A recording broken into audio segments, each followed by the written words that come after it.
اس کو بقا. یہاں تک بات سمجھ آ گئی. اب یہ تو سمجھ آ گیا کہ دنیا میں جو مخلوق ہے، چاہے وہ مخلوق کی زبان ہو یا مخلوق کا جسم ہو یا مٹی ہو، پہاڑ ہو، پتھر ہو، سورج ہو، چاند ہو، جو کچھ ہو، کیونکہ وہ تخلیق ہوا ہے اس کو فنا ہے. انسان کو فنا ہے، انسان کی ہر بات کو فنا ہے، انسان کی ہر ذات کو فنا ہے، انسان کے ہر عمل کو فنا ہے. آج آپ کوئی عمل کریں، جب دنیا ختم اس عمل کی بھی باقی کوئی حیثیت نہیں رہ جاتی، بلکہ ہماری نگاہوں کے سامنے اس عمل کے اثرات ختم ہو جاتے، کیونکہ اس کو فنا ہے. اور بقا صرف خدا کی ذات ہے. جب حقیقت یہ ہے کہ صرف باقی خدا ہے یا باقی رہ جانے والا خدا ہے، اس کے سوا ہر شے فانی ہے اور ہر شے کو فنا ہے، تو پھر ہم یہ دعویٰ کیوں کرتے ہیں کہ تاجدار کائنات صلی اللہ علیہ وآلہ وسلم ظاہری حیات میں دنیا سے رخصت ہو جائیں، پھر بھی ایک امتی تاجدار کائنات صلی اللہ علیہ وآلہ وسلم پر آسٹریلیا میں بیٹھا درود پڑھے تو تاجدار کائنات صلی اللہ علیہ وآلہ وسلم مدینہ سے جواب عطا فرماتے ہیں. ایک امتی کی خواہش کیسے سنتے ہیں؟ حضور کی بارگاہ میں کوئی مانگنے جائے تو عطا کیسے کرتے ہیں؟ پھر حضور کے توسل اور وسیلے سے لاہور میں داتا علی حجویری ہوں یا خواجہ گنج بخش ہوں یا حضرت خواجہ بابا فرید ہوں یا حضرت معین الدین چشتی اجمیری ہوں یا بغداد شریف میں غوث العظم شیخ عبد القادر جیلانی ہو، پھر حضور کے توسل اور وسیلے سے پھر وہ بارگاہیں کیسی ہیں کہ کوئی مانگنے جائے تو وہ دنیا سے جانے کے بعد بھی دیتے ہیں. پھر نام بھی فانی ہے کیونکہ انسان کا ہے نا، تو دنیا سے جائے گا تو نام 1000 سال بعد بھی کیسے زندہ ہے. تاجدار کائنات صلی اللہ علیہ وآلہ وسلم پھر یہ کیسے ممکن ہے کہ آقا علیہ الصلوۃ والسلام مدینہ منورہ میں جلوہ افروز ہیں اور ہمارا ایمان ہے کہ وہ اپنی محفل میں خود تشریف لاتے ہیں. تو یہ کیسے ممکن ہے کہ ہر شے کو تو فنا ہے، صرف باقی خدا ہے؟ پھر یہ ماجرا کیا ہے؟ اس ماجرے کو سمجھتے ہیں. حاضرین گرامی، اب اس فنا اور بقا کے مسئلے کو سمجھ لیتے ہیں، اس سے سارا مسئلہ آسان ہو جائے گا. نہ جھگڑے علمی بحث کے، نہ جھگڑے مسلکی بحث کے، آسان طریقے سے مسئلہ سمجھ لیتے ہیں کہ نہ تم غلط نہ ہم غلط، مسئلہ اصل ہے کیا، اس کو سمجھ لیتے ہیں. ہم نے مانا انسان کی تو ہر شے کو فنا ہے، بقا صرف خدا کی ہر شے اور ذات کو ہے. یہ ہمارا ایمان ہے، اعتقاد ہے، یقین ہے. اب یہ جو ہونے چاہیے تھے فنا لیکن ہوئے نہ، ماجرا کیا ہوا؟ حاضرین گرامی، انسان بولتا ہے، کلام ہے نا، یہ اس کی صفت ہے کہ وہ بولتا ہے.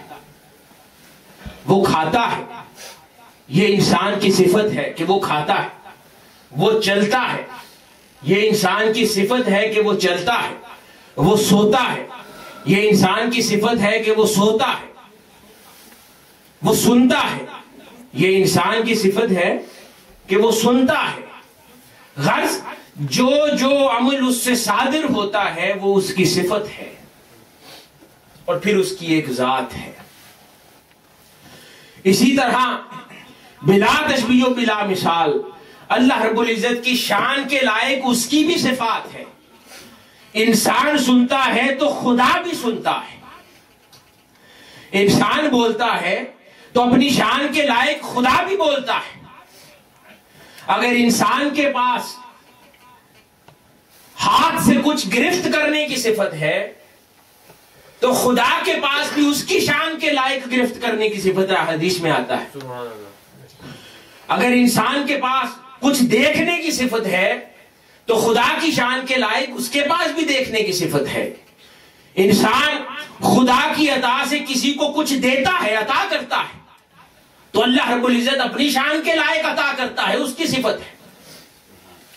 غرض جو صفات انسان اپنی زندگی میں پاتا ہے وہ صفات اللہ رب العزت کی بھی ہے، چند کے علاوہ وہ اس کی شان بھی ہے۔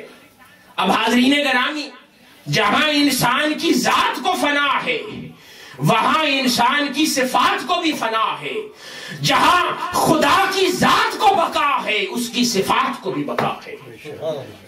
ہم نے کہا نا کہ انسان کی ہر شے میں فنا ہو جانا ہے، اس کی ذات میں بھی فنا ہو جانا ہے، اس کی صفات میں بھی فنا ہو جانا ہے، خدا کی ذات میں بھی باقی رہنا ہے، خدا کی صفات میں بھی باقی رہنا ہے۔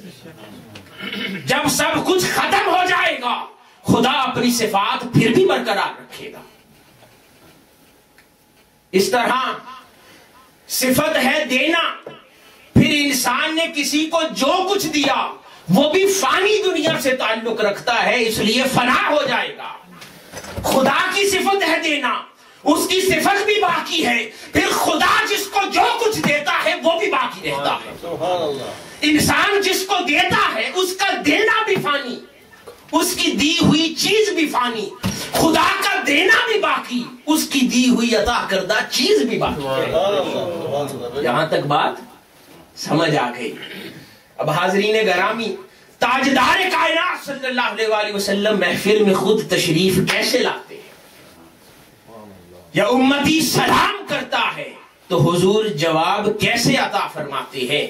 اس لیے کہ اگر بات فقط انسان تک رہتی، فانی دنیا تک رہتی، فانی وجود تک رہتی، فانی صفات تک رہتی تو مانتے کہ اب کوئی نہیں سن سکتا، مگر یہ بات جدا ہو گئی تھی۔ تاجدار کائنات صلی اللہ علیہ وآلہ وسلم کی 63 برس کی زندگی میں اور نبوت کے بعد 23 برس کی زندگی میں جب آیات نازل ہوتی تھی، اللہ رب العزت ان آقا علیہ الصلوۃ والسلام کی ذات سے ایک دنیاوی صفت ہٹا کر اپنی صفت میں رنگ دیا کرتا تھا۔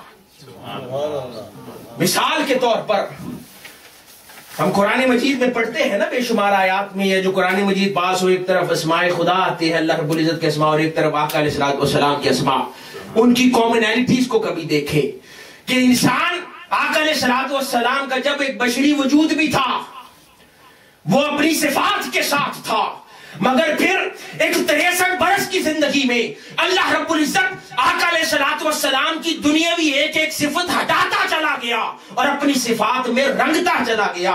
جیسے اللہ رب العزت کی صفت ہے کہ وہ عزیز ہے، اس نے اپنے مصطفیٰ کو بھی عزیز بنا دیا۔ پھر اللہ کی صفت ہے کہ وہ رحیم ہے، اس نے آقا علیہ الصلوۃ والسلام کو بھی رحیم کہا۔ پھر خدا کی صفت ہے وہ رؤوف ہے، اس نے تاجدار کائنات صلی اللہ علیہ وآلہ وسلم کو بھی قرآن میں رؤوف کہا۔ پھر خدا کی صفت ہے وہ رشید ہے، اس نے تاجدار کائنات صلی اللہ علیہ وآلہ وسلم کو بھی رشید کہا۔ پھر خدا کی صفت ہے وہ مجیب ہے، اس نے تاجدار کائنات صلی اللہ علیہ وآلہ وسلم کو بھی مجیب کہا۔ پھر خدا کی صفت ہے حق، اس نے تاجدار کائنات صلی اللہ علیہ وآلہ وسلم کو بھی حق کہا۔ پھر خدا کی صفت ہے شہید، اس نے تاجدار کائنات صلی اللہ علیہ وآلہ وسلم کو بھی شہید کہا۔ پھر خدا کی صفت ہے حفیظ، اس نے آقا علیہ الصلوۃ والسلام کو بھی حفیظ کہا۔ پھر خدا کی صفت ہے حبیب، اس نے آقا علیہ الصلوۃ والسلام کو بھی حبیب کہا۔ پھر خدا کی صفت ہے کبھی ہونا، اس نے آقا علیہ الصلوۃ والسلام کو بھی کبھی کہا۔ پھر خدا کی صفت ہے اول ہونا، اس نے آقا علیہ الصلوۃ والسلام کی صفت کو بھی اول کر دیا۔ پھر خدا کی صفت ہے آخر ہونا، اس نے آقا علیہ الصلوۃ والسلام کو بھی آخر کہہ دیا۔ تو کیا بات سمجھ آئی کہ صفات تو بشری تھی، لیکن 63 برس کی زندگی میں خدا تاجدار کائنات صلی اللہ علیہ وآلہ وسلم کی فانی صفات کو اپنی باقی صفات میں رنگتا چلا گیا۔ جب تاجدار کائنات صلی اللہ علیہ وآلہ وسلم نے اپنے 63 برس کی زندگی ظاہری طور پر مکمل فرمائی، اس وقت آقا علیہ الصلوۃ والسلام کی نہ صرف تمام صفات بلکہ ذات مصطفیٰ صلی اللہ علیہ وآلہ وسلم بھی خدا کی ذات میں رنگی جا چکی۔ اب حضور کی شان میں نہ کوئی فانی صفات باقی رہی تھی، نہ کوئی فانی ذات باقی رہی تھی۔ اب خدا تاجدار کائنات صلی اللہ علیہ وآلہ وسلم کی صفات بھی خدا کی باقی صفات سے رنگ دی گئی تھی۔ آقا علیہ الصلوۃ والسلام کی ذات بابرکات بھی باقی ذات میں رنگ دی گئی تھی۔ یہ فنا اور بقا ہے کہ 63 برس کی اس زندگی میں یہ سفر طے ہوا کہ بشری تقاضے ختم ہوتے چلے گئے، بشری صفات ختم ہوتی چلی گئی، وہ ذات جو بشر اور انسان اور فنا ہونے والی تھی وہ ختم ہوتی چلی گئی اور خدا کی باقی صفات میں رکھ دی گئی۔ اب حاضرین گرامی، اب اگر کوئی تاجدار کائنات صلی اللہ علیہ وآلہ وسلم کی بارگاہ میں جا کر کچھ مانگتا ہے، ارے سوال کرنے والوں اب شکوہ کیا ہے؟ اگر مانگتا ہے تو مانگتا پھرے، یہاں پر دینے کی صفت تو خدا کے دینے کی صفت میں رکھی جا چکی ہے، وہ دیتے ہیں۔ اب کوئی کچھ پوچھتا ہے تو حضور کے سننے کی صفت تو خدا کے سننے کی صفت میں رنگی جا چکی ہے، اب وہ سننے کی صفت باقی نہیں رہی، وہ سننے کی صفت فانی نہیں رہی، وہ سننے کی صفت باقی ہو چکی ہے۔ اب آقا علیہ الصلوۃ والسلام کی بارگاہ میں جا کر کوئی سلام عرض کرتا ہے، چاہے پھر حضرت امام احمد رفاعی رحمت اللہ علیہ جلیل القدر سلسلہ رفاعیہ کے ولی اللہ شیخ ہوئے ہیں، حضور آقا علیہ الصلوۃ والسلام کی بارگاہ میں حاضر ہوئے اور محبت نے ایسا جوش مارا دل پر کہ رو پڑے اور ہزاروں لوگوں کے سامنے عرض کرنے لگے، یا رسول اللہ صلی اللہ علیہ وآلہ وسلم، آج تو آپ کے دست پاک کا بوسہ لیے بغیر نہیں جاؤں گا، جالی مبارک کے آگے۔